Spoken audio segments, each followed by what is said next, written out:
ॐ अथ श्री रामस्तुति।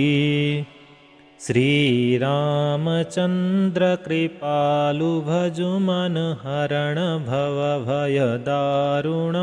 नवकञ्जलोचन कञ्जमुखकर कञ्जपदकञ्जारुणं कन्दर्प अगणित अमितछविनव नीलनीरदसुन्दरं पटपीतमानहुतलितरुचिशुचि नौमि जनकसुतावरं भजुदीनबन्धुदिनेश दानवदैत्यवञ्चनिकन्दनं रघुनन्द आनन्दकन्दकौसलचन्ददशरथनन्दनं शिरमुकुटकुण्डलतिलकचारु उदारु अङ्गविभूषणम् आजानुभुजसरचापधर सङ्ग्रामजितखरदूषणम् इति वदति तुलसीदास शङ्कर